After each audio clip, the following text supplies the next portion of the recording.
everybody. I'm Nicole Rios, and I've got opinions.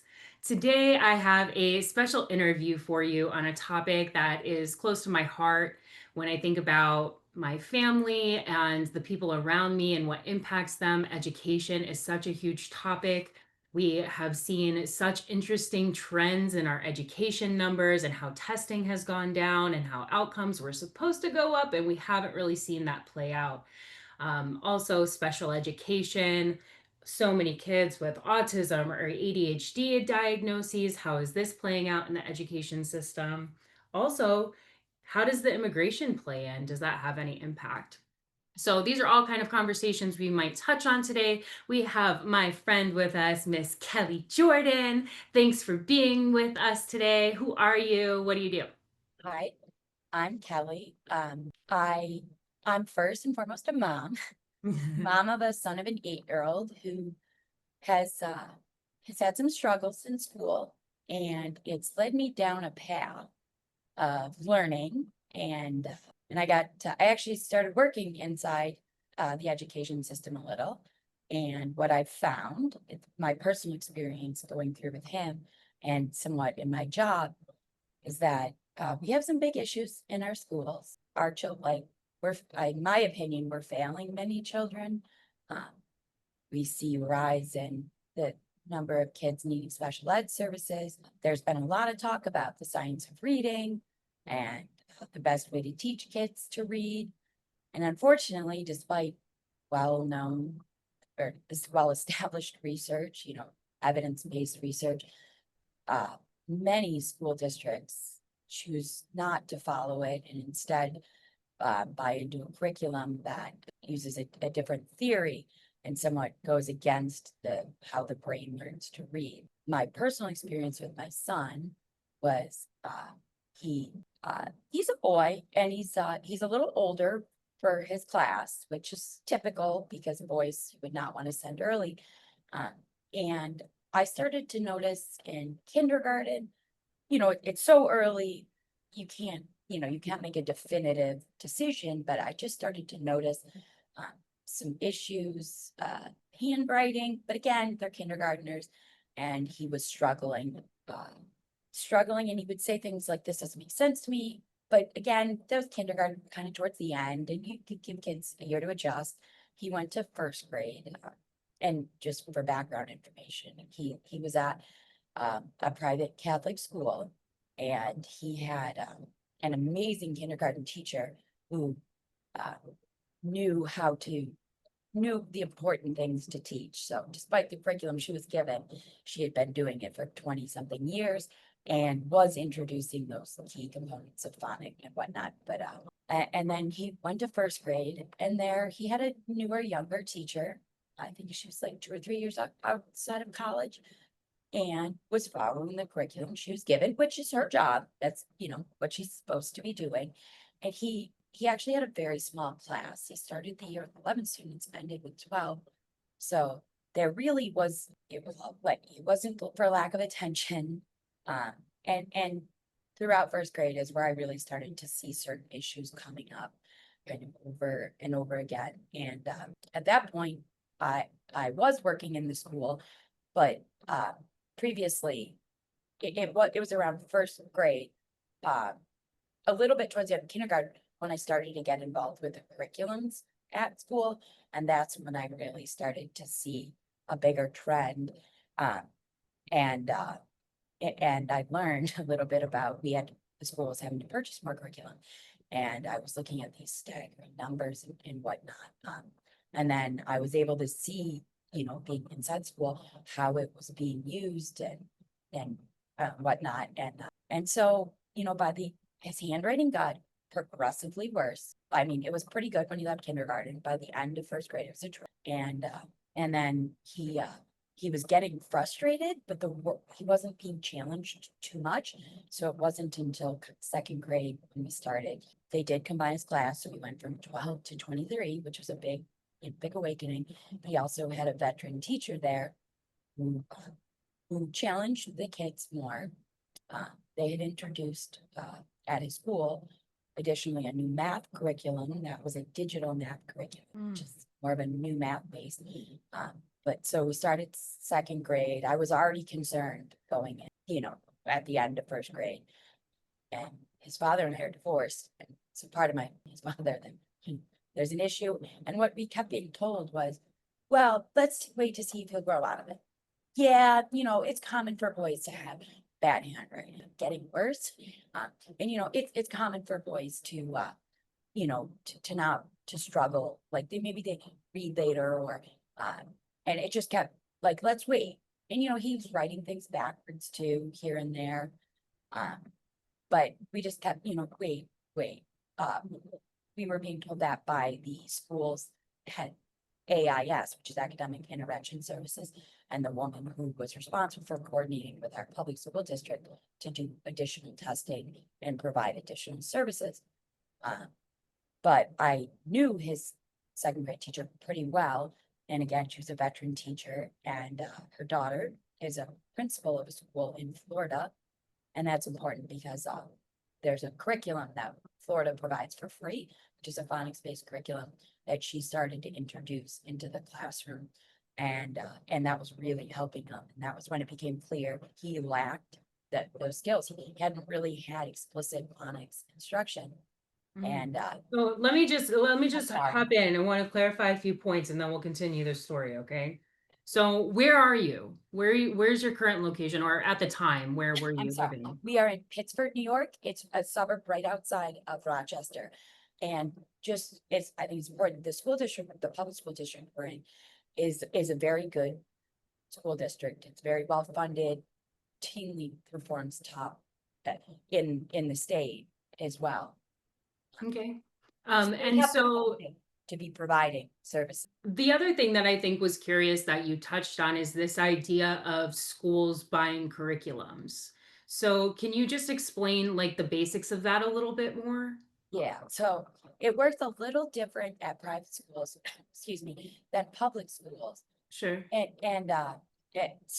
we were unique because we were a private Catholic school, so we were in the Pittsburgh Central School District. So we're able to piggyback off of them for, if they buy something, we can often get it at their rate, or occasionally we're included in, like their subscription.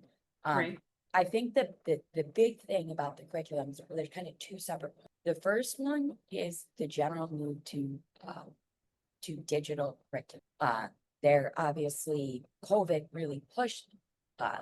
If the schools weren't already there, most of them, COVID pushed them to all have one-to-one devices, technology in the classroom. So curriculums started to shift to digital. So you're not buying a textbook anymore.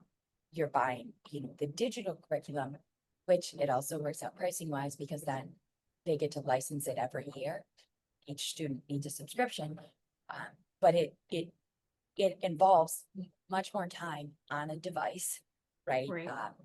And it's just a lot less mechanical work. It's really easy to make those overwhelming, and teachers need to be trained on how to use those. All curriculum. Teachers typically don't get enough training in curriculum. And then the second part of the curriculum is kind of like, new math and more of the fuzzy. We're going to teach strategies.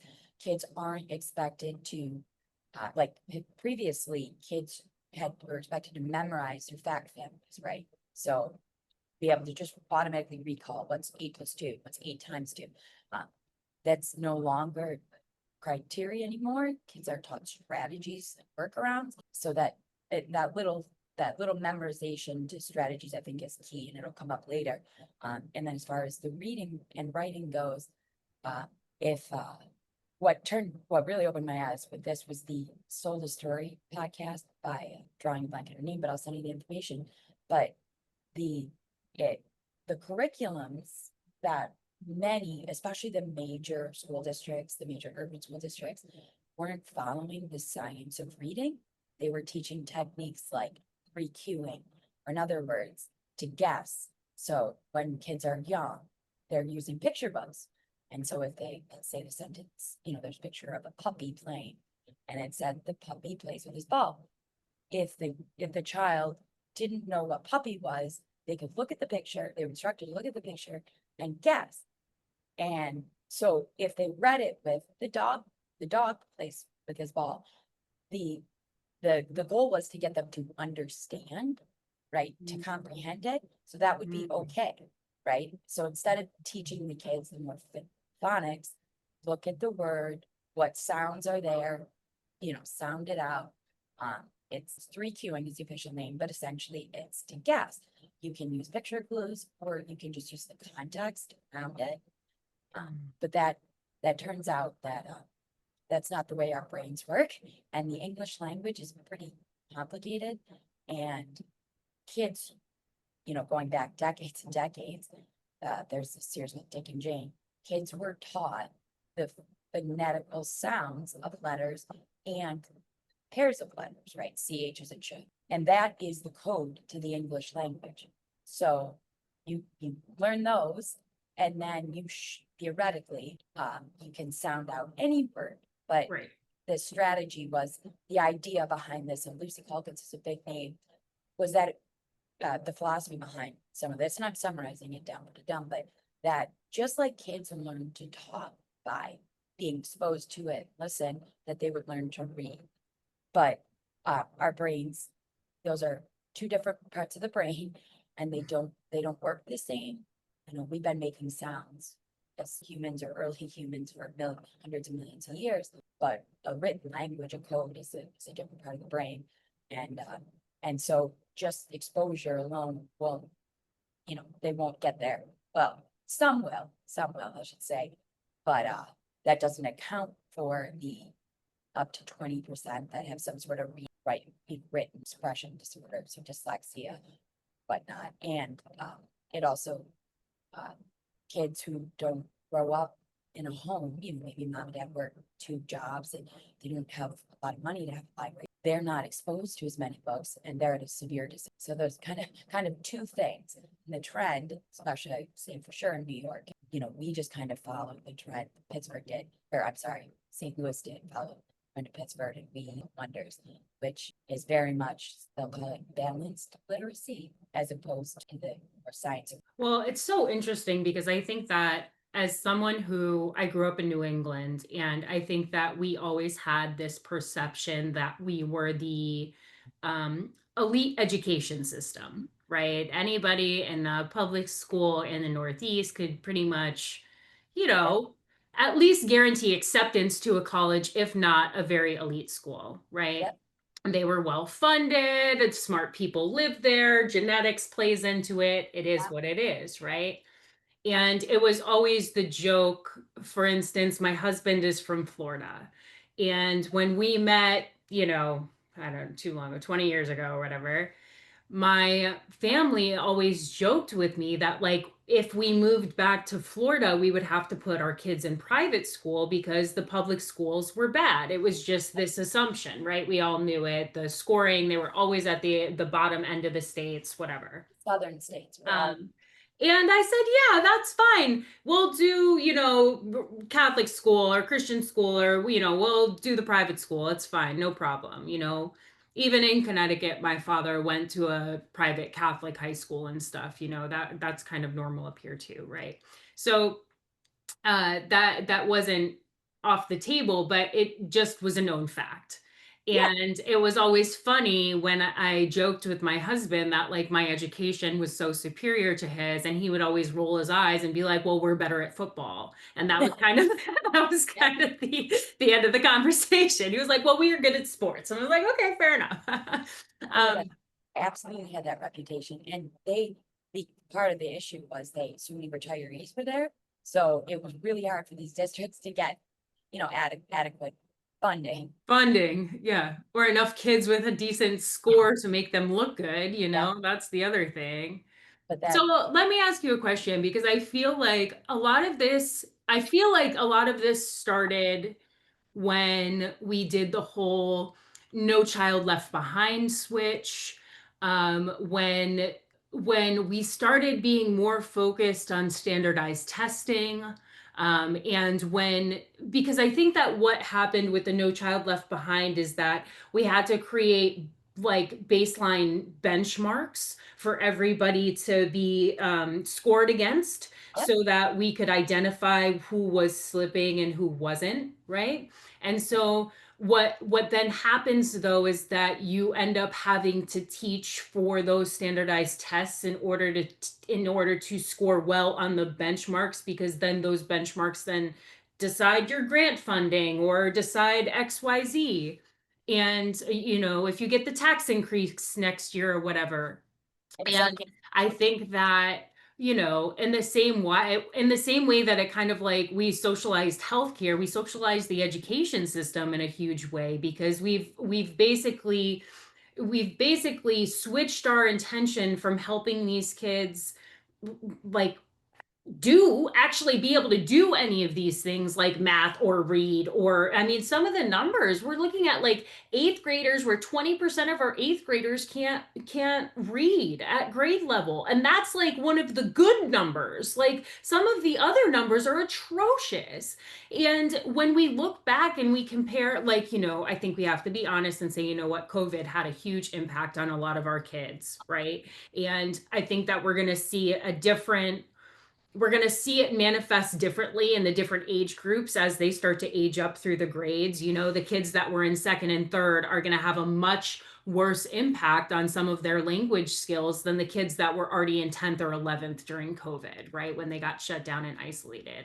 And so like as they grade up, right, we're almost in the place where the kid that was in fifth grade or fourth or third or fourth grade is now in eighth or ninth, right? And so it's like that we are going to see the next 5, 6, 7 years of kids that come up that we're going to have to be honest with what we're contending with, and be honest with the fact that the way that we've been trying to do it, it's not working. What the grand laid plan for everybody to be on even ground has not created even ground. It's just muddied the whole pool. brought and everyone down. and Right. And so let's talk about, because the reason why I even bring this up about the difference in expectation between education up north and the south is that bizarrely we're seeing this like pole shift, Yes. right? Where all of a sudden we've got some southern states that we would have poo-pooed in the past. Like I'm talking about like with Florida, right? Or Mississippi, right? We see these states that we have, known struggled with education for my lifetime. And now we're seeing improvements. So, can you tell me a little bit about that? Yeah, and I will say, I think a couple points, you made excellent points. You're right on. I think too, one thing, about the No Child Left Behind that Yes. introduced the standardized testing. I think in my opinion, there were issues before that, but No Child Left Behind, highlighted them because with the introduction of the testing, and there's states do testing individually, but states can change the degree of difficulty and on their tests internally. The NAEP is the national, like on it, but NAEP, that's released every 2 years. That doesn't change, so that's a good benchmark to compare, because you can't really compare state to state using their state tests. But and No Child Left Behind introduced that, brought that around. And yes, absolutely. Suddenly the way we were teaching it changed because things, were tied to the test results. And in some cases, teacher performance may have been tied to the test results or concern over that. But I think in like this new, especially the ELA curriculum, that this Lucy Calkins, her ideas, Fontes and Pinnell is another big company that really got on board with that philosophy. That was already well into many districts, especially up north, or what we can consider the traditional powerhouse state, California, New York, Massachusetts, Illinois, that and that philosophy had taken over a while ago. And I'll just tell you a quick story. So the idea behind No Child Left Behind, I think was good. It was admirable. We are seeing some of these, let's do this. And they were starting to like dance in the water of the, science of reading. And And they, because before this, there had been studies done on it by, medical doctors research, just to understand how the brain moves. Right? And this woman, the Lucy Huggins is one of them, and she makes money off of, she has a curriculum. So she has a vested interest, right, in sales of the curriculum. And it's gay, it's Fontes and Pinal, Sue Pinal, I'm gonna get mixed up, but two women also, they they made their fortunes and they got their name providing these curriculum, not so. And in the No Child Left Behind, one of the rules was to qualify for the funding. Uh, to meet the curriculum criteria, that they had to be somewhat aligned with it. And so one of them went in, and they were very loose standards at the beginning, went in and met with whoever it was, running it, and said, okay, well, it was, it was shocking to me. She said, well, what's the description that to meet it? She said, okay, all right, we'll change our description to meet. So didn't change the curriculum, but changed the description or whatever to meet that criteria. So that kind of was already in place. But to shift into this next point, we have seen a reversal, right, of the southern surge. States like Florida, Mississippi, Louisiana, Alabama, Tennessee, they, this is going back more over a decade or Louisiana looked, they started in the, mid to late 2000s and said, wow, I mean, they had some of the lowest scores, they were bottom. Yeah, but they introduced multiple layers, right? And I'll just highlight quickly, I think some of the 4 points that are important. They're, regularly assessing students, screening them early for any sort of disability or struggle. The earlier you can get them screened, that more where you need to be, using curriculum aligned to the science of reading. And it goes Go that, figure. yeah, and that goes beyond just phonics. We talk a lot about phonics, but Which are like letter sounds, right? yeah, Phonics that's, is the ideas are like yes, certain letters and or letter groups make certain sounds eh, in the English yeah, language. and that's the code. Like, that's the code to the English language. If Right. you're not learning those, and if instead you're being taught to guess what words are, and again, the philosophy kind of behind the Lucy Colgan's Fontes and Pinnell was, well, it's about kids understanding the point. So if they read the page that says the dog plays with his ball, even though it says the puppy plays with his ball, like, oh, they got it because Well, and I get it because, I have an 8-year-old son also, right? And so I see the schoolwork that he comes home with, and I hear what the teacher is telling me that, his classmates are struggling with or what they're focusing more on. And I have heard, historically also that the comprehension also is some of the major issue, right? It's not that, just about the reading, it's about the comprehension. And when you're doing things that are based on outcome, like you're trying to get something out of an outcome, right? We're trying to increase comprehension. Well, then you just change your strategy to make that thing better, not to actually increase comprehension. You just want them to score better. So you change your intention completely. So it's like, yes, do we think that this child comprehends the sentence if they can figure out, the dog and the ball or the puppy and the ball, right? It's not a huge difference comprehensionally, but when we look at the letter sounds between dog and puppy, they're yeah, completely different. yeah.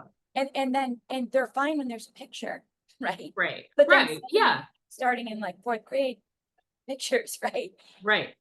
And our new math curriculums are way more word heavy than word. So makes it hard to do math if you can't read it.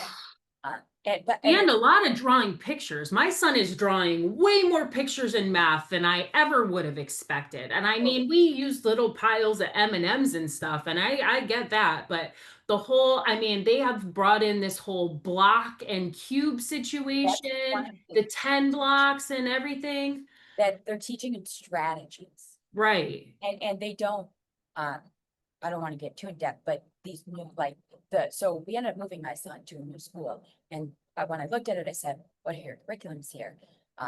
My son at St. Louis was using iReady Math. And Yes. it's spiraling is the idea. So they introduce a skill, maybe it's adding 2 digits, they'll Yep. introduce it, but they don't teach it to mastery. Um, a lot of these curriculums, so that they'll introduce it, kids can get familiar with it, and then maybe it'll come up later down the year and they'll build onto it. So some skills, when skills are not taught to mastery, in my opinion, last year, I'm gonna use the example, you talk about drawing pictures, when he was in second grade, the beginning of the year, they were working on adding 2 digit numbers. Never once did he come home, well, actually, the curriculum never provided, a sheet at 8.5 by 11 with, 50 problems on it. Right. And Right. we would get all these, this strategy, use the 10 blocks, here's a number line. And about by the fifth, sixth strategy, I'm like, are they ever gonna start doing the math, right? Like, Right. and for him, the way his brain worked, it made no sense. He got so frustrated. And they spent very little time actually doing it. They Doing. would talk about it, they would discuss it, try it. And so and again, the expectation was not to have those families memorized, because Right. if you don't have your addition family memorized, once you go to multiplication and you can't automatically recall what 2 plus 8, what 2 plus Right. 8 is, Exactly. your brain is It's spent, going to take longer. yes, all this extra energy and frustration. So, Well, and then they're just teaching the strategies. Oh, yeah, here's 10 more steps to yeah, do to figure this out now. And I'm like, just stack the numbers. Just yeah, put them on top of each other and do it. That's like it's crazy. I think it's interesting too because, my son doesn't have a diagnosis yet, but probably needs one so that he can get help in school because he's so smart, but he just doesn't have the ability to sit tight the way that they want him to. I mean, he's so bored. He's done with his stuff in 2 seconds and like he's just over it. And so I am sympathetic to this because he comes home and his math homework is like a chapter book Yes, and it's not just a sheet of facts like we used to do, like the 60-second yeah. timed. How much you can get That's done? all we were doing. I don't know any of it. Like this whole thing, this workbook is like this thick and it's got 6 problems that takes him 45 minutes because he gets frustrated with the way that things are written. I read it and I can barely understand what they're asking. I don't. Oh, 100%. I couldn't do some of it. Like, and what was happening, my son, he could do it if you let him, like, stack them on top. Look at it. Yeah, exactly. Right? But that's wrong though, because Yeah, if they do that and they don't show it the way the teacher wants yes, it shown, they get it wrong. it was wrong, and it was Right. incredibly discouraging for him and frustrating, because he's like, well, I'm getting the answer right. Right. And having to write out all the description. He wasn't, his handwriting was pretty bad, it was pretty laborious for him. So it was like double frustration. Right. And he used to come home and he would, I'm so stupid, why can't I do this? And in my opinion, this environment is especially difficult for boys, especially kind of around this age, because they need to be outside burning off energy, and they are very sensitive. I think often we kind of say like, oh, girls are more sensitive, but I can tell you my experience with my son, when he was constantly being like, I don't think he ever had a math paper, like the homework with all these strategies. There wasn't a bunch of crossed off, redone, erased. And it just was like, and I mean, I was frustrated doing it. And he wasn't, like, I didn't see much growth, you know. And they were using this iReady curriculum, which has an adaptive test. And the way they would answer the way they would ask the questions. I mean, the first time I saw, because I would actually proctor some of the whole school, it seemed, was doing these.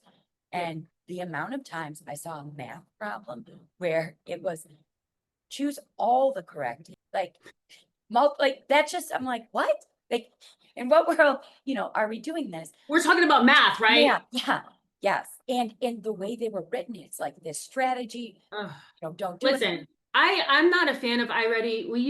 I mean, iReady has been at every school that Mateo has been in. Okay. We had it in Florida. We also have it here in Tennessee. In Florida, he used to have to come home, and we're talking about kindergarten and first grade. He used to have to come home and do 20 minutes of iReady like 3 times a week. It's a freaking nightmare Yeah. functionally. Okay. Yeah, yes, It's always freezing. It's a hot mess. There's at least 1 to 1 minutes spent on the actual tech yeah, than there is once he gets finally ready to rock and going. yes, Okay. yes.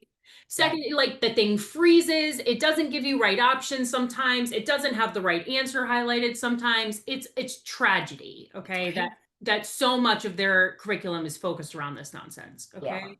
Well, the amount of time just lost getting Right, getting correct. And class. this is like in teaching also because these teachers are using iReady on a regular basis in Yeah, the classroom. the amount of time it takes a class of kindergarten, first grade, or second grade to get their devices, log on, it's insane that the time lost. And just Not to mention, there are so many parents these days that are doing everything in their power to keep their yeah, kids off tech and screens and like pulling their hair out to try and give their kids the childhood that they had. And then yeah, they're just going to school and being handed a screen anyway. It's like, what is even the point at this point? And then we know as a parents that when they have the screens at home, their behavior changes yeah, 100%.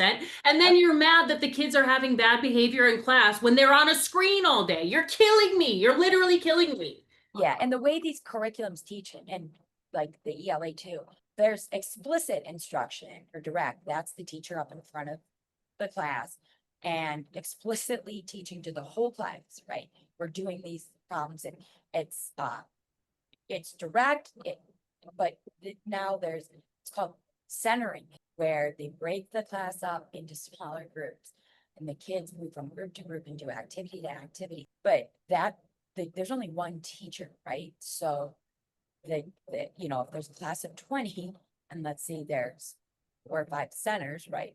We'll do four, easy number, 5 in each group, right? So that means 3 groups are self-monitoring.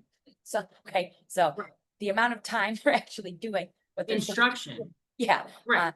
and they're like the And activities. we're talking about 4 to 7 year olds Yeah, here. This is yeah, what kills me is that all of these things sound fantastic applied to middle schoolers and high schoolers. They're probably more likely to be the age groups that can self-regulate and stay on task and can be given a major concept and asked to kind of go into the minors by themselves yeah. independently or as a small group, right? When we are taught, listen, any parent that has a child under 7 knows it is damn near impossible to get a group of them to sit quietly together and stay on task talking about the same topic or doing the same activity. And then those kids, let's say they have a block of 40 minutes to do Right, the activity. They split it into 4, because there's one teacher, right? right. So one group's with her at a time. Um, in the best case scenario, assuming no time's wasted between and everything, that each child gets 10 minutes 10 with the minutes. teacher, right? And it's not 10 minutes individually. Right. Um, and then again, we're losing our time moving around. And that I think there's a place for centers and activities, but the Yep. shift has been, so far extreme. We many like there's in some cases very little direct or explicit instruction. And when you think about it, that child goes from 10 minutes with the teacher, 10 minutes at best, to 40 minutes. Now that maybe that, not the whole 40 minutes, because maybe the teacher's gonna turn them over and let the kids do some work on their own.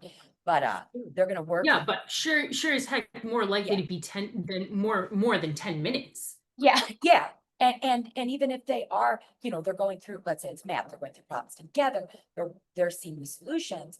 And the teacher then Right. can also go, guide some of the kids. But Right. so when Well, I questions can be asked. yeah, Kids can learn from other kids asking certain questions. It yeah, keeps you engaged as a group, like yeah. all of that. When I hear schools like the argument, "Oh, there's just not enough time." Well, let's cut out some of the time The we see nonsense time. yeah, exact activities, and focus more on the core foundational skills and the instruction. And teachers don't want to be told exactly how to run their day all day. And I Sure. understand that, but this, I'll just say, I think because I want to make the 4 points kind of about the Southern Search. I've heard it described, because the Southern Search, the reading, and in my opinion, I think math will follow too, because, if you can't read, math is going, and you're doing word problems, math is going to become increasingly difficult. But I think it's also those same states and schools that are just the way they're questioning more of the way they teach, because, and they understand. And I think, the first one I talked about briefly was the screening, right? Early screening, pulling these kids out, because this idea of let's just wait. There was a study, and I can send you the link if you want, done, that basically if a kid is behind in kindergarten, he's got, can't remember the exact number, but it's either like 60 or 80% chance of catching them. When if you in first grade, it drops down significantly. By the time you get to third grade, if the kid starts you're behind, he's got a 5% chance he or she Oof.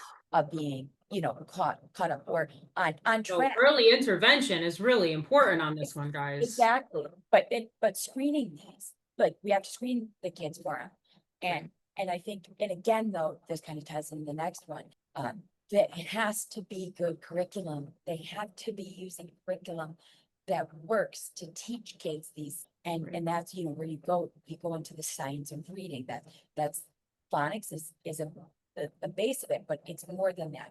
It's knowledge, or, knowledge building. It's whole books, as opposed to most of the ELA curriculums, and that's English language arts. They don't include whole books, right? It's working on fluency, and that's the ability to read fluently, like, not so choppy. Right. And it's comprehension. It's all the things together. Right. But if you don't teach the phonics code to sound out words and read words, and there's two terms. Decoding means you can look at a word you don't know, break down the sound it out. Encoding is the opposite, is phonetical sounds and spelling. So, I hear the word snow, what sound? That's a little more challenging, more difficult, and that goes along, with the general spelling, and so these programs that focus, it's not just decoding. You have to take that and turn, be able to turn it around and apply it. Right. Because if, Right. if you're struggling to spell, writing anything is hard, Right. so without those core foundational skills. And then if you are really struggling to read, like, your grit or your comprehension it can't be as good. You're using your brain power to, on more basic tasks. So, connecting larger ideas. And I mean, that all has to be taught, like plot, all Well, and even just think about it in practicality. If you're sitting there and you're struggling to get one word at a time, by the time you get to the end of the sentence, you don't know what you read. You know exactly. what I mean? You're not Let alone tracking the anything. book. You can't tell me what color the guy's shirt was, Yeah. you know? Let alone the chapter or the book, Right. Right. which again, a lot of the non-science of reading aloud, when you talk about like wonders, it's just one example. It didn't have books. But this is part of the curriculum sales pitch, because they wrote things, so you had to buy all of their library. Um, Right. and so that, the curriculum is the next important point. And, but you can buy a good curriculum, but teachers need to be trained in how to teach it and how to deliver it. And actually, on the point of the curriculum, some of these states, Louisiana being one, actually developed their own ELA curriculum at one point. Florida's doing something unique, free. It's called UFly, it's through the University of Florida Literacy Institute. It's a free phonics curriculum that they put out there. Again, free of charge. Florida as a state doesn't want to be telling these school districts what they have to do, but providing a free curriculum works wonders, right? Right. So, getting the right curriculum and then training the teachers, and I mean, really training them in how to use it, and, and making sure they can. And some of that goes back to even the way they're trained initially, because Right. some of them in college might, come out of a program that taught them to teach kids the 3Qing, aka guessing, right? So Right. they need, they need to be current and in how to deliver this curriculum. And it's not just one and done, right? And Louisiana as a state has done a great job emphasizing they get stipends, they're rewarded for it. And that's so important because just turning these teachers loose, especially the ones that have come up from like the northeast, well, most of the teacher colleges are very, very liberal, For sure. and lean towards this. Uh, that many of them push back against the science of reading because teachers will argue and teachers unions will argue, you can't tell us what to do, it's boring, but the teachers unions, the way I've seen them fight back against this stuff that's now proven, the denial about the Southern surge in some places is crazy. And then, and the last point is, yeah, and Louisiana did this first, but Mississippi has followed it. Or actually, Mississippi might have done this one first, retaining students that don't know how to read. So you're doing your screening, and I think in Mississippi, they would be screened 11 times before they were held back. So in Mississippi, you can't leave third grade if you can't. So then they, as a school and, the districts and the way they're run, they don't want to hold their kids back, right? So there's a vested interest in identifying. Getting them. Yes. Well, so let me tell you something really interesting because now that you just said that, you made me realize something. So my son has came home last week and said, "Mom, we just finished our gosh, I forget what he called it. He says like our T12 or there was some name for it." And I said, "Well, what's that, bud?" And he goes, "It's the test I have to pass to get to the third grade." And I said, "Whoa, that's crazy." He said, "Yeah, we have to take it 3 times this year. We just finished getting ready to take it for the first time." And I said, "Wow." And he said, "Yeah, we had to give up recess for 3 days so we could practice it." And I Yeah. was like, "What?" Yeah. Like this is again, like I get the positive intention, right? Like this is the same idea between making sure that these kids are not getting past that point where they have 5% chance of actually catching up, right? Like we have to be able to be honest that like that is the last net. We Yep. have to help these kids, Yeah. right? Statistically speaking, if a child can't, they are like they're the rest of their life. If they can't read and they perform so poorly in school, if they make it through and graduate high school, which is another problem in and of itself that For we're graduating sure. kids in You're person. not graduating high school. You're definitely dropping out. Yeah. You're Well, so definitely becoming a criminal. exactly. Well, You're there's not getting a job. Like, I'm outside of Rochester, New York. That district is atrocious. I mean, 12% of fourth graders could read at a proficient level. That the latest number, because they haven't been releasing them, I think that was might have been from 23, 24. So it is, it's a year or two old, but they're trying to hide that. yeah, 12% can read. that's atrocious. So yeah, Listen, all we have to do is just like to think about this reasonably is just fast forward to 40 years when that 12% is 12% of our population that's illiterate. This is the exactly. United States of America. Exactly. Exactly. So, but Rochester as a district, they are passing kids. Like these kids get through.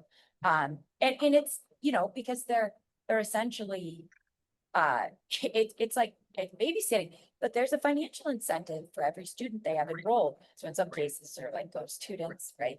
They don't necessarily come, but they need the funding. I think Rochester, New York is an example of just one of the most war run, districts that probably across the country, but but again, it's in New York State, Big Five, they call it, because it's one of the urban districts. And they've had, I think, 5 superintendents in the last, Yeah, that's a great sign, they're not, right? they're not staying. But in, I think Tennessee, I know, and I'm looking to see if I have the exact name of it, but Tennessee as a state has done, Tennessee's also one of those southern surge states Right. that got on board. Um, and said, all right, look, we know we have to address this holistically. right? The state, the Department of Education at the state level, they're providing brains. And in each of these four states kind of does it, just to highlight it, Florida, Mississippi. Florida kind of gets lumped in and out in some ways, but Mississippi, which is the Mississippi Miracle, Louisiana, Tennessee, Alabama, and Florida gets somewhat lumped in there. But these were states that were last, last. Right. But I think what's really important to talk about in their success is, in my opinion, these using bad curriculum and in like New York State, they just continually lowered the standards. You know, the State Department of Ed just And with California, just pass, always- no more grades, pass, fail. Yep, I do not think it's a coincidence either that states that were shut down for longer during COVID, like to me, the impact of COVID is, it's gonna vary based Yeah. on the amount of time some of these schools were closed. I mean, I think 100%. LA as a school district didn't open. It was like a year and a half later. or Yeah, something. Connecticut was shut down for like 2 years. Yeah, I mean, it's insane. And you know, you saw the shift towards like private schools and everything in New York here. Well, it was, you know, shut down, but And lots of homeschooling. There was a yes, huge exodus, a rise in homeschooling and even these non-traditional schools. So Right. this idea behind micro schooling, Yeah. or, you know, they're popping up. And in the states where there's funding for, like in Florida, Right. that you get, you know, if the parents get the money. So if they say, I think it's $8,000 now a year. Yeah, $8,000. It's super easy to get too. You Yeah. just type your name in and literally you can get this $8,000 choice grant that you can put towards whatever version of education you want for your child. Yeah, and Ron DeSantis is pushing hard. He wants to actually increase that because if you look at what the districts are spending, you know, it's not fully. Per but child, it's like 100 grand or something ridiculous. I So- mean, it's like, In New York, if you compare New York and Mississippi, because I've heard this argument so many times, schools can't afford to retain kids, right? It's too expensive. Mississippi, as a state, New York outspends Mississippi by 2.8x time, per pupil spending.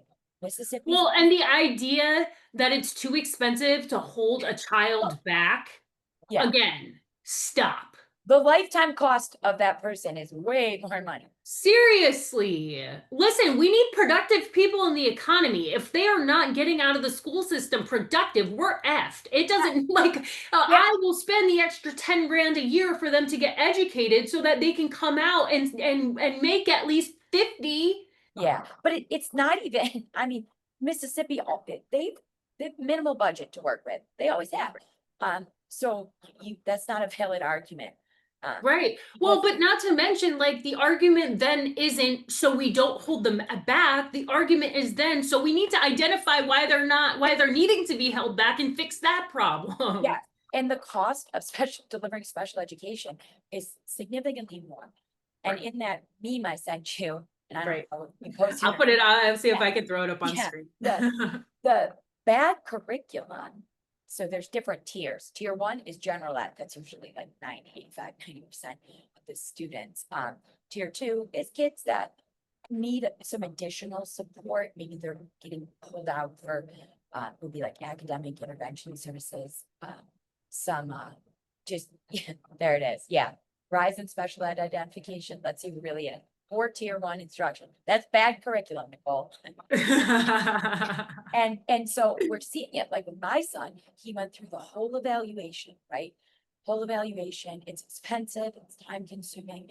And the way here in New York State, that basically they look at it and they say, you know, they do a cognitive ability test. Okay, this is what he's capable of. And then, you know, an achievement. And they look at tests that like the special ed, they'll perform some there, but you know, they connect with like anxiety test results and whatnot. And they said, okay, you know, yes, there is a gap, but it's not big enough. So we can't give him an IEP. Now, I didn't expect him to get an IEP when we started this. But I learned so much going through that process. What I learned was, and the suggestion from St. Louis was you need to. So what is an IEP? Can you just Oh, yeah, sorry, explain that real quick? individualized education. So that means that's due to a learning disability, you know, due to no fault of their own. And kids are not supposed to qualify for an IEP because of a lack of, um, in, because of a lack of good instruction. So, and they knew, like New York State, they're like, oh, shoot, we got to look at that. So before they can qualify, they'd say, okay, you need some additional services. So that would be like a 504 plan or an accommodation plan. One of the things there is they might give them some pull-out help with reading, some math. But an accommodation plan also just, it will literally make an accommodation. Maybe the kid gets more time to take a test, or maybe like my son was struggling with handwriting.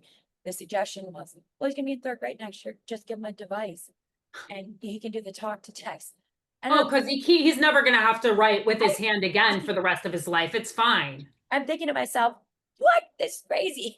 And so that has to be done through your local public school district. So I can't believe these people are serious when they try and say things like this. Seriously. yeah, and the woman that was running JJ's, she was really good, and she kind of knew the ridiculousness of some of that.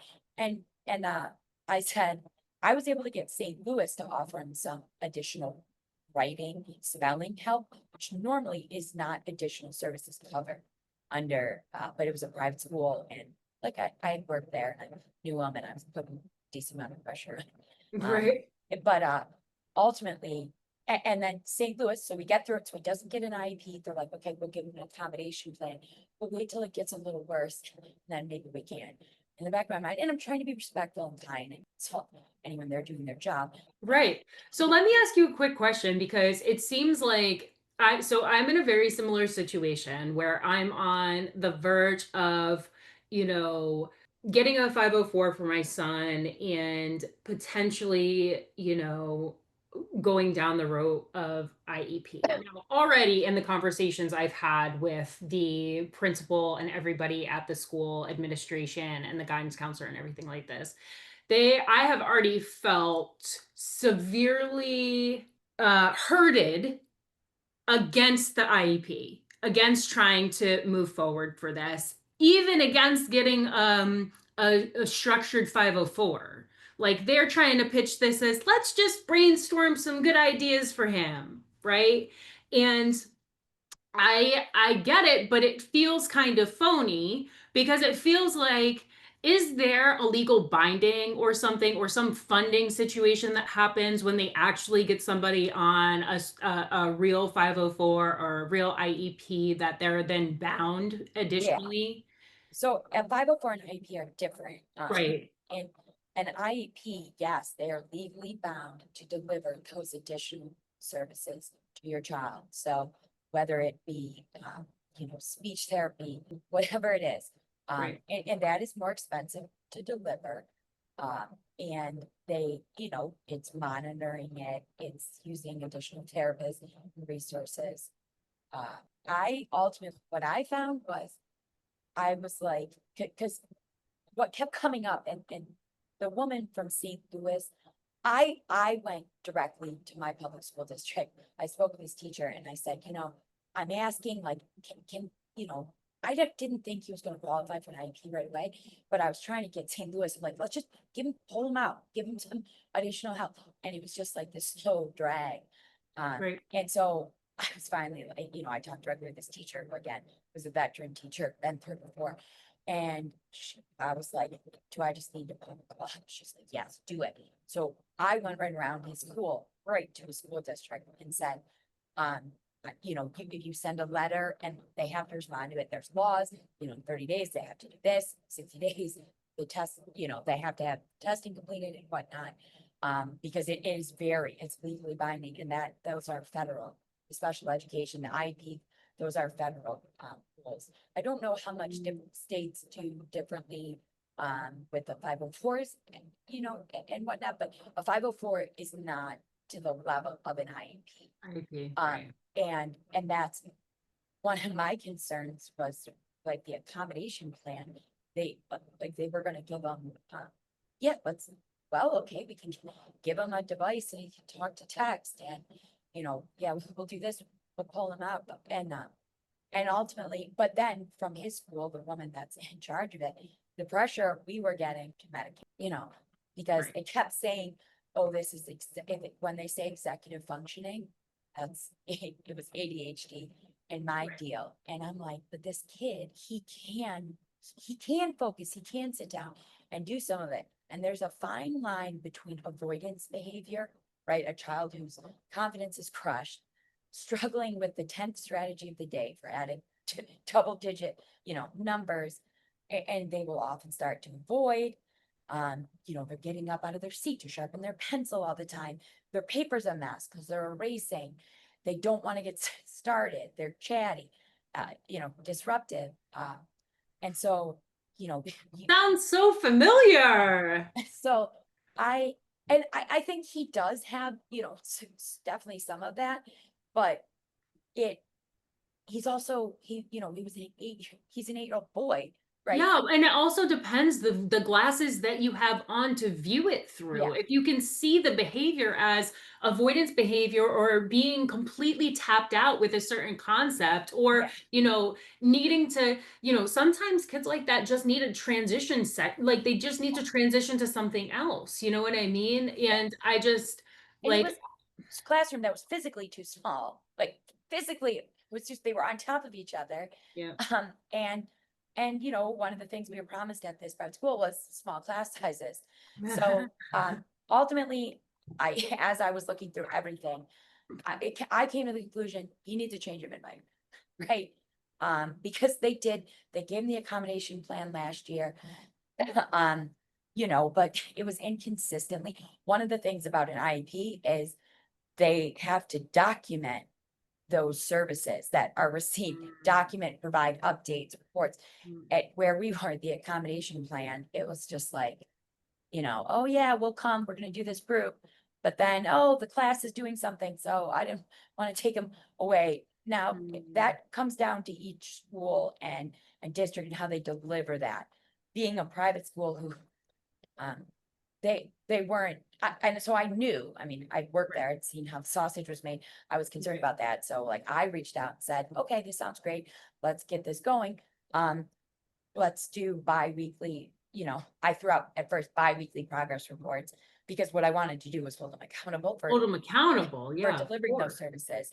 Um, and they, we settled on, It's so frustrating to me because as I'm going through and listening to you, it resonates so much. And I'm like, thinking about conversations that I've had with friends that have kids in similar situations, or even just, venting my frustrations to my mom, yeah, and her response to me is like, these people are trained to deal with stuff like this. Don't worry about it. It'll get taken care of. Da da da da da.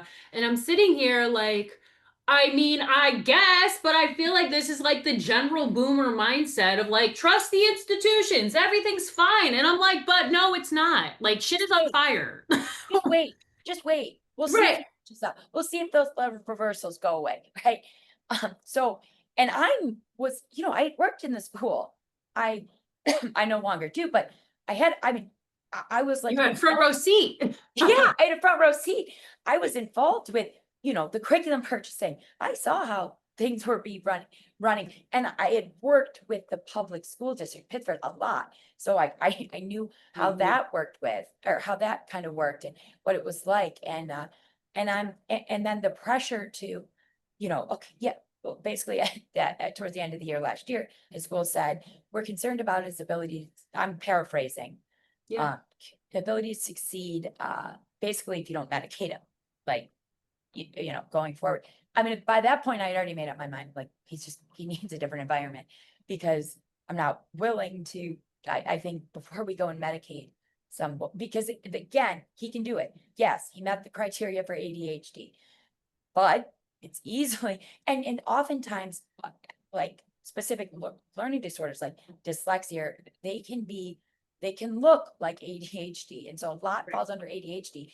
The other thing, like we just posted, that picture, um, poor instruction, poor general instruction, it, then these kids are behind, right? Yeah, right, exactly. They're So, frustrated.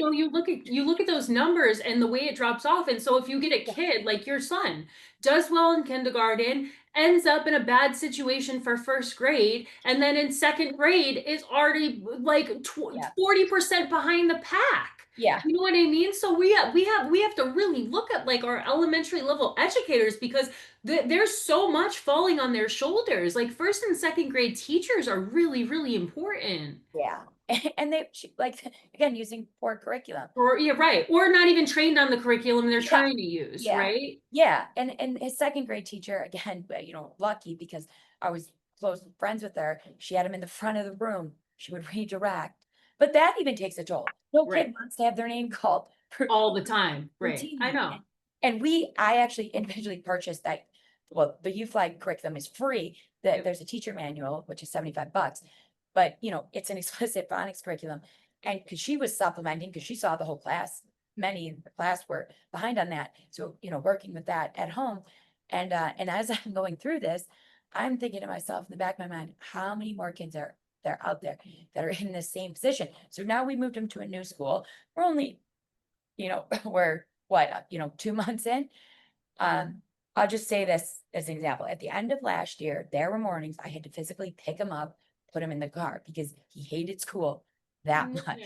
In tears, I'd pick him up. He would just, there were times he'd choking back tears on the walk to the car. Get in there. I'm so stupid. I'm so dumb.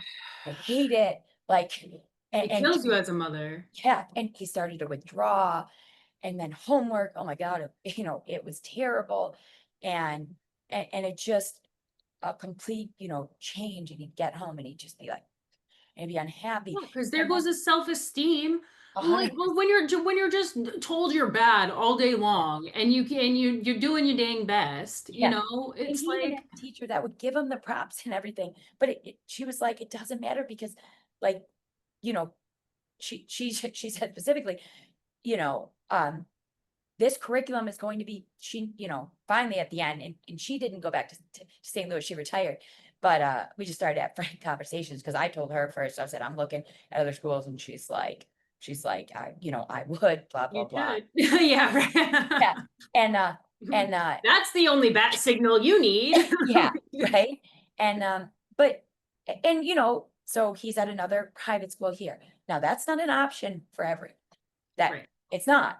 Um, this particular school does offer a lot of financial aid, but we are seeing more and more of this shift. Let's go to a private school. Well, all that's doing is widening the divide between the haves and the have-nots, right? Mm. And and what I think is so important about what's happening in these southern states is that the bottom is being lifted up.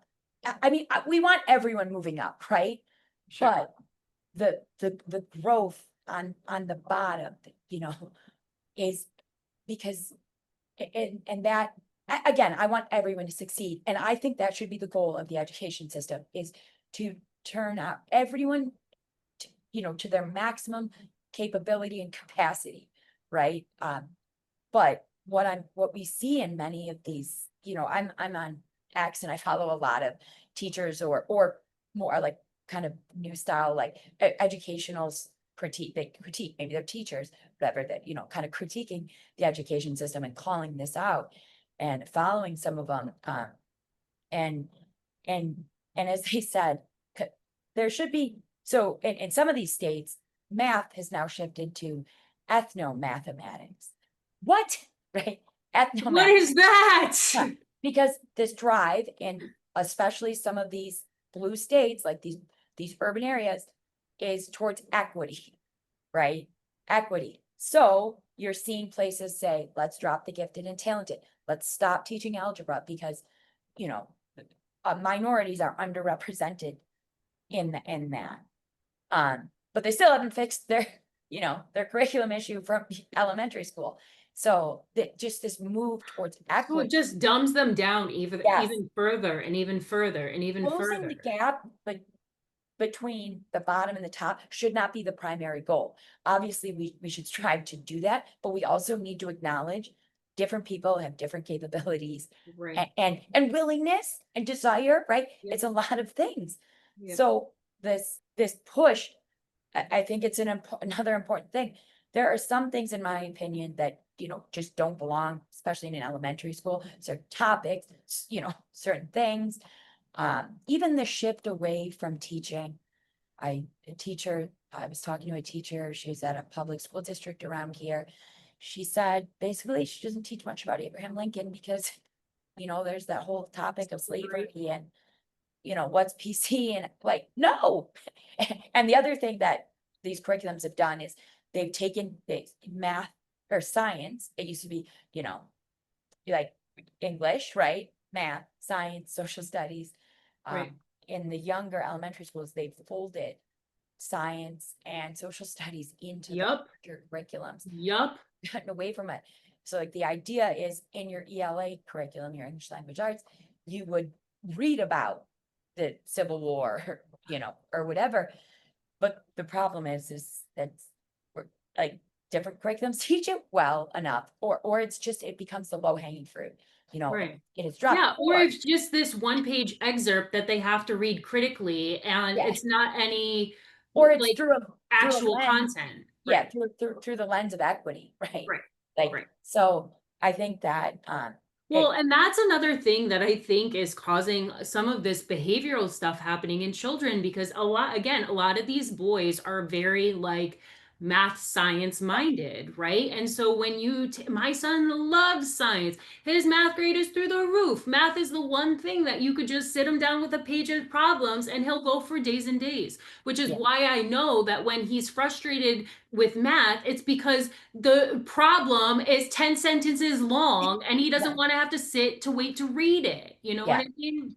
Yeah, So, it's a world of difference. My son this year, like I saw him struggle to add two-digit numbers. I was really concerned because I was in third grade. right. He is in a very small class, and the school does have additional built-in support for foundational teaching. So I acknowledge that a lot of those supports, it's very lucky to have it. But aside from that, I was really concerned. I'm like, oh, they're gonna go into multiplication, eventually division, and Yeah. he doesn't have those The families base. memorized. He just doesn't have a solid grasp on some of that because he didn't do it a lot. Right. We've been working on it. So I was so concerned, but they're actually with multiplication, I've been blown away. They use a different curriculum though, and they focus, it's not strategy heavy. They're teaching these kids to do. Factors. So he's doing amazing in, multiplication. He's already doing big. He's mastered, you start with your twos, threes, right? He's mastered through many of them. And I'm blown away. And one of the things he said to me when he came home one day, he goes, Mom, did you know we actually just do math? Like we don't talk about it.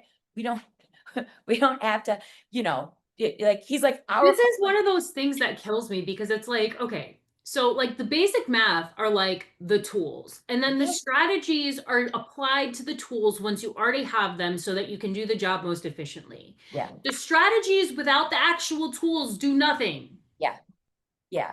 And this idea that like, and again, some of this is in the name of equity, right? So this idea that like, oh, every kid's gonna, have a tough. Letting people fail is not equitable. Lowering No, the not at all. standard is not equitable. It is hurting the minorities, I think, the most because in a, more, and when I say minorities, I think there's a big divide between just socioeconomics too. Yeah, Sure. it might be. I think, yes, obviously there's skin color and everything, but I also think, you know, when you have money versus when you don't, like, Yep. it's just easier to get, to have more things, Access.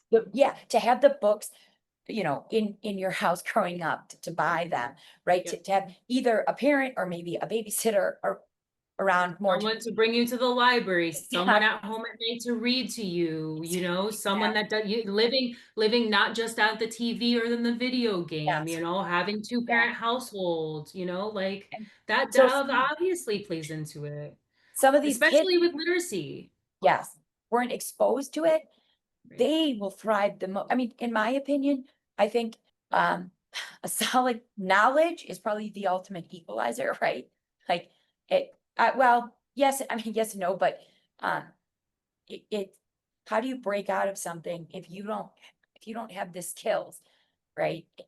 And these young boys, right, you just perpetuate this the Well, and system. again, on this, even if you have somebody that puts their hand down to help you up, if you don't have the skills Yeah, once you're helped up, yeah, no, it doesn't matter that yeah. you've been helped up. You're not No, going to succeed anyway. the ability to just do math. What's crazy is it's like, so again, eighth grade algebra, right? I think it was California or San Francisco, places started dropping it, right? Um, because certain groups were underrepresented.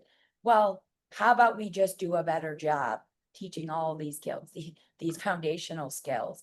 And Well, and I think the other side of this also is that I think that attendance plays into that also yes, too, because a lot of those same areas with really bad testing numbers also have really bad attendance numbers. yeah, And a lot of the, again, we go back to that grant money and stuff like that. A lot of the grant money comes down to attendance and how many kids they have in that door and how yes. many kids they can claim are on their roster. But if kids like school and feel Right, good about what they're learning, they're right. more likely to show up. I True. acknowledge that there's many instances where it's beyond the child's control Yeah. in those cases.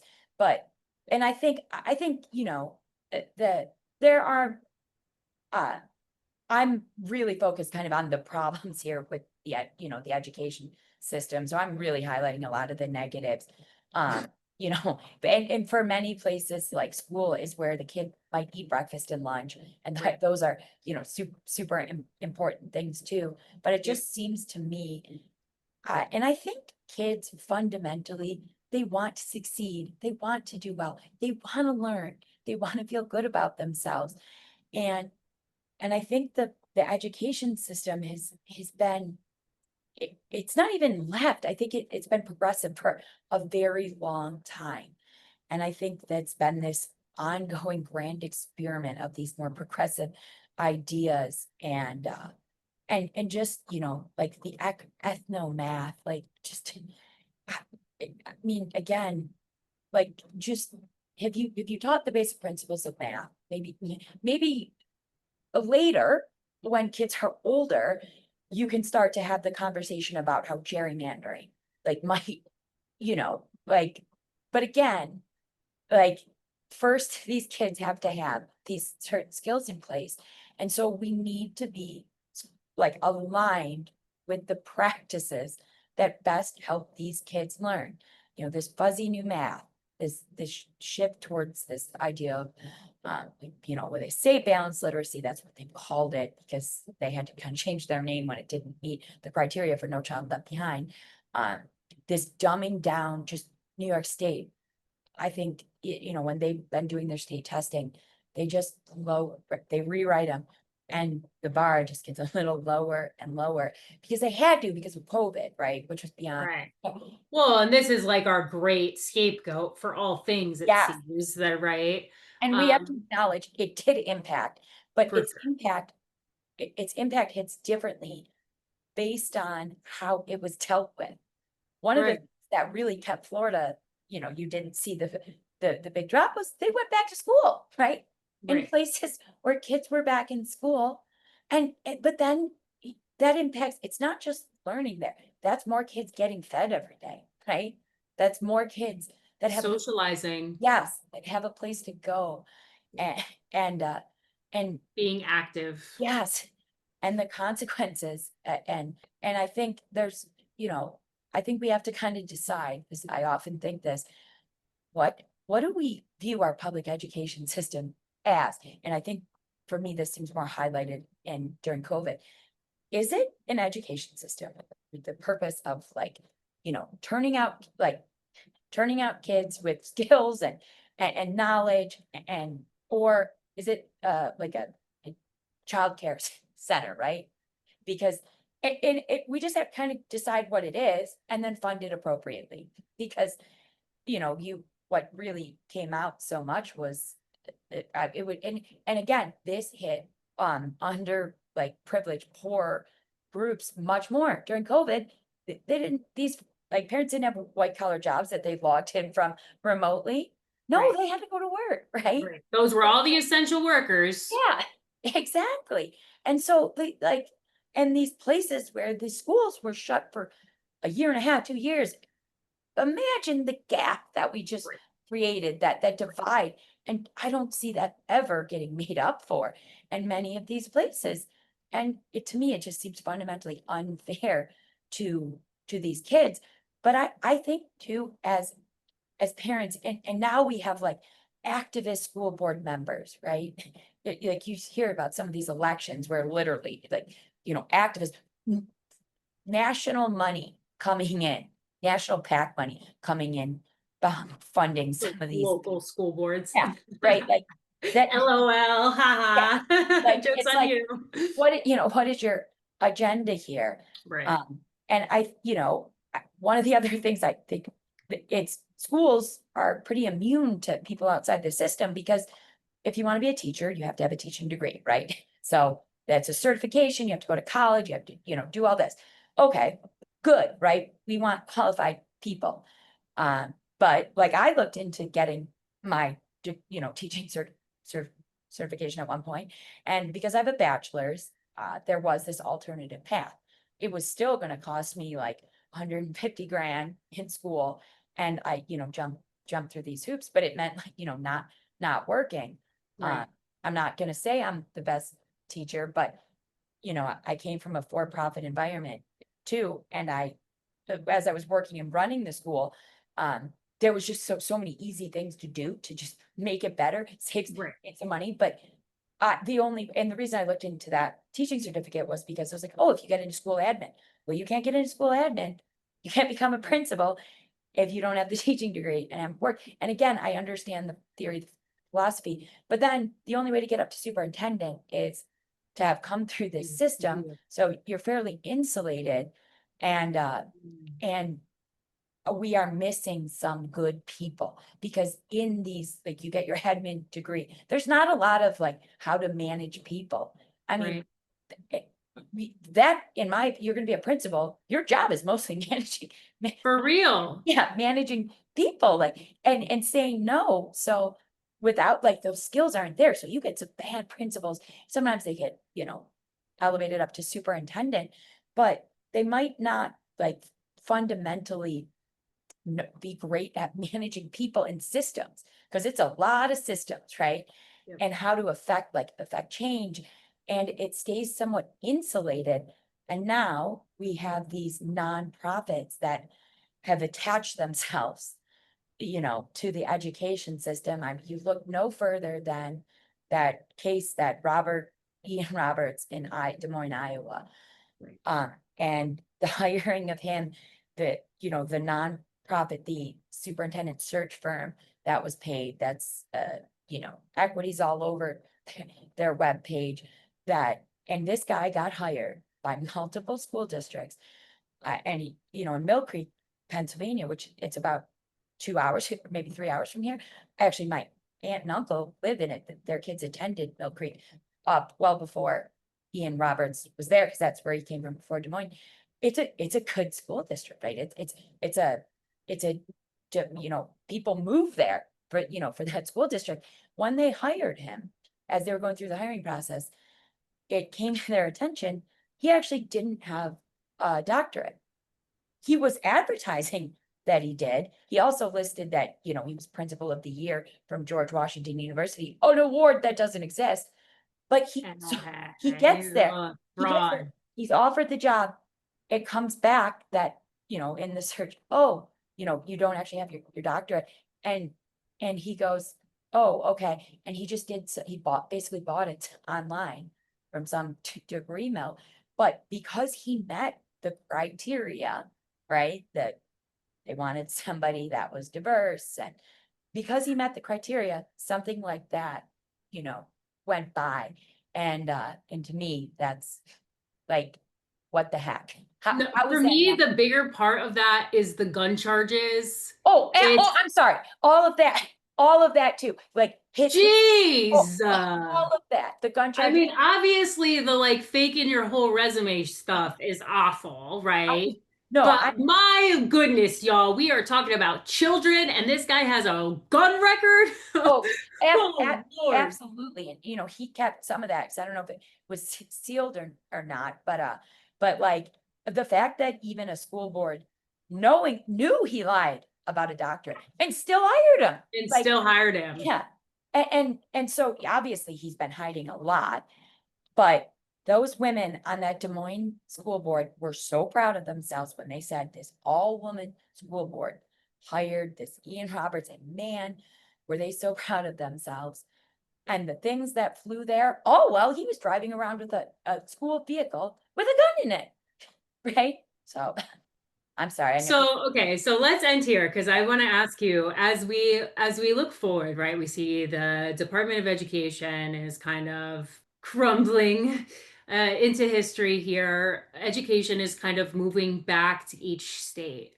How do you see this playing out? Do you think that like the gap increases? Do you think that the states will do a good job governing education independently? Like, what do you think? I think it's gonna be interesting because I think, I think, was it like almost 38 states or something had passed legislation about reading curriculum or like literacy related.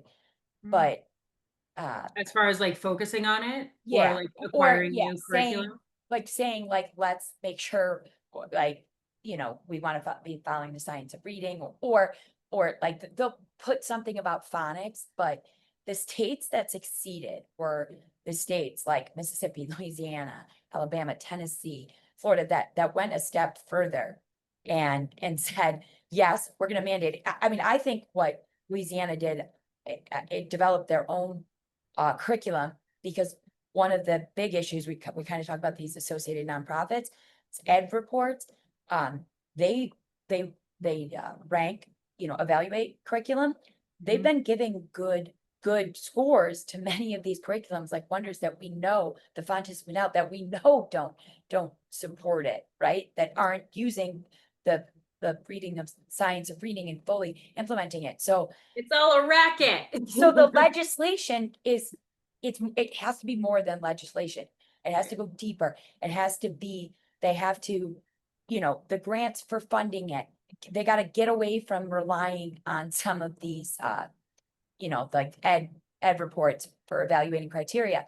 Massachusetts just passed some literacy legislation, and it'll be interesting to see how it goes there. They passed their house unanimously against the teachers' unions. This is like the first time they really ignored the teachers' unions.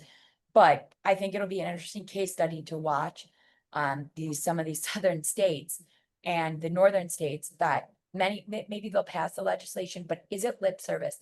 Are they actually changing their practices? Right. And I think that's will be kind of where the divide comes. Are they putting their money where their mouth is? Or is it just, let's pass some legislation to make our parents happy, kind of thing, but we're going to continue to use these same programs.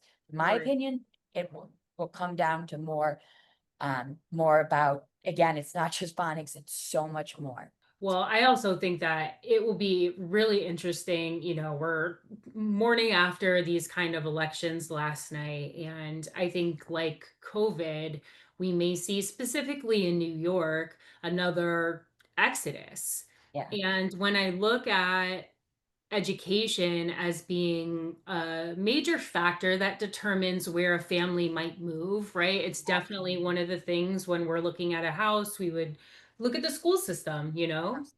And so I just am looking forward. I'm really curious to see how the trends change on where people move to, because historically it's been people from the middle of the country kind of like go to the coast, right? Or like head out west to California, or like go up to New York City, or like kind of like spreads that way. And now I feel like some of these recent migration trends have been a little bit more to the interior from the coast, and to Yeah. some of these southern states that we've been talking about. And when you can toot your horn as a state and say we've got great education. I look at like Vivek Ramaswamy, who's like running for Ohio governor. um, I think like it's really interesting because these are some of the things that he's trying to label Ohio with, like we will have great education and we'll have jobs available, and this is what's going to make Ohio great. And I just think like it's the truth. And it's really going to change how people decide where in the country they want to live. We have always kind of just known our state to be one political leaning or the other. And, if you don't like it, you've always been able to move. And I just think this is going to be just like taxes and other things. Education on a state level is going to become more of a draw for people to um, migrate. I agree, and I actually think, if you're a politician, like Elise Stefanik has declared that she's gonna run for governor in New York State here.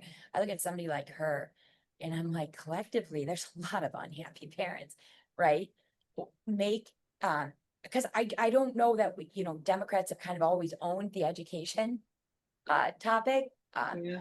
And if I were somebody like her, Republican candidate, I would I would make this part of my platform, right? Like it's a little harder at a national level because I mean, but you could still campaign on some of that, but like, but you have, less control. But like statewide or even locally, right?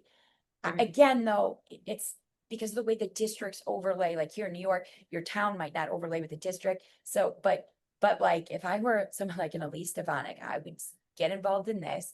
I would start digging through because it's who doesn't want schools to be good, right? Like, and Right. she, And good doesn't mean like good because we're changing the standard, right? yeah, So that no, we look exactly. That's good. what I We want to said. be actually good, We want to produce children that are, we want kids to learn. educated. Yeah, educate, learn. And I think the teachers unions are never going to support someone like her anyways, right? So she's already going to be fighting them.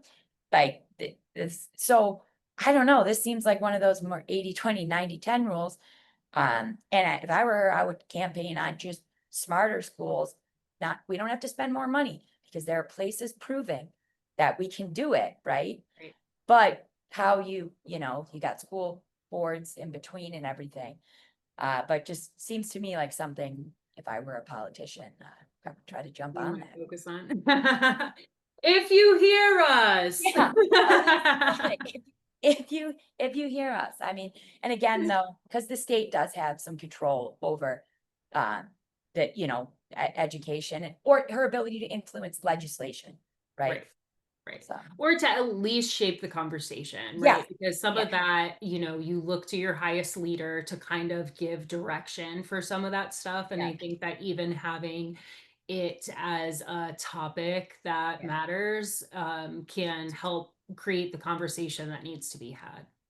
And make, yeah, the priorities and to find grant funding. A couple of these states did a great job with grants to really help these districts, because they all consider themselves cash strapped because they never go back to they always just start with last year's budget and then add, some of them I think would start from first principles, zero-based budgeting, right? Start at zero, see what we have to spend our I money on know. because there's waste. But if at a state level, maybe you can influence and find some grant funding and tie it to success and you will actually maybe be attractive to some of these school districts.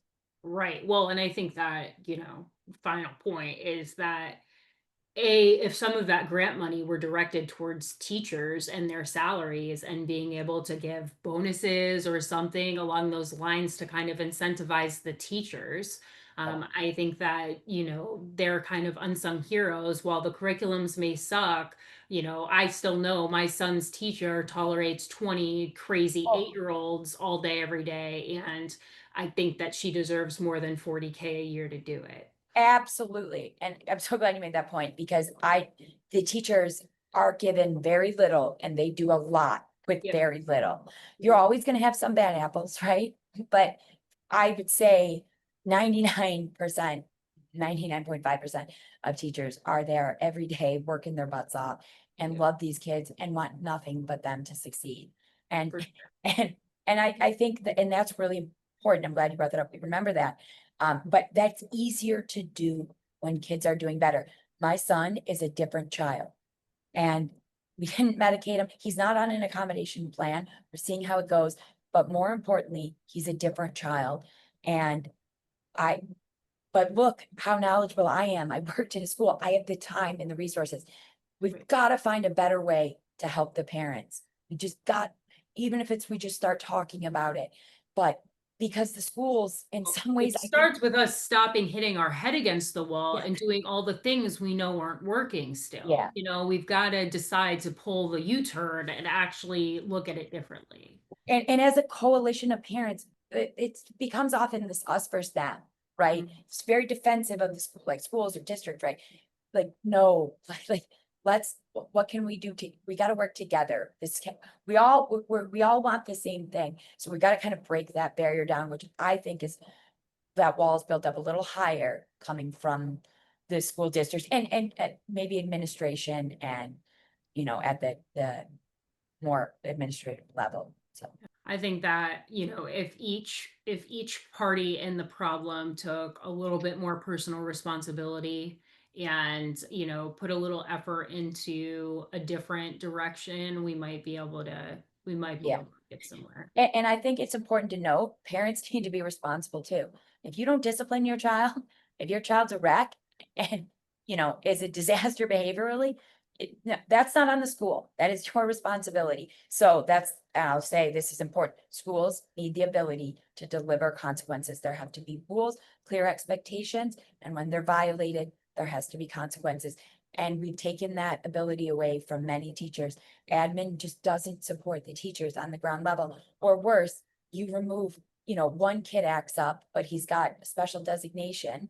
So if his behavior is in response to a diagnosed learning disorder, it's protected. He can't face consequences or whatnot. But in some of these cases, they are removing the 19 students. So that child can Or the one, down or whatnot, but right? you, Well, this yeah, just reinforces that the oppressed or the minority is yeah, the priority. yeah, And that in yeah, itself kind of is it reinforcing this whole idea, yeah. right? Is We that, cannot, we cannot ignore the majority right? to protect, some of the small We are minority. a majority rule country Yeah, with a minority representation. Okay. yep, That person can be represented. They have all of these accommodations, but it doesn't mean that their treatment should be prioritized over the treatment of the majority. yeah, I and think the, that, what the restrictions are, the least restrictive environment, which, is great, but at some point there has to be a tipping point between the consequences of everyone else in the room right. for that least restrictive environment. Right. Thank you so much for having this conversation with me today. I think that it brings a really important focus on education as something that a lot of parents I think are struggling with our education system right now. And I think this kind of highlights what how the curriculums are impacting our education system. And some of these changes that have been made in certain states that have made a really positive impact. So I appreciate your time. Thanks, Kelly. I hope to have you back. Yes, and you're welcome, and these are just my opinions. Yes, disclaimer. I love it. Yeah, Thanks, girl. I'll talk to you soon. bye.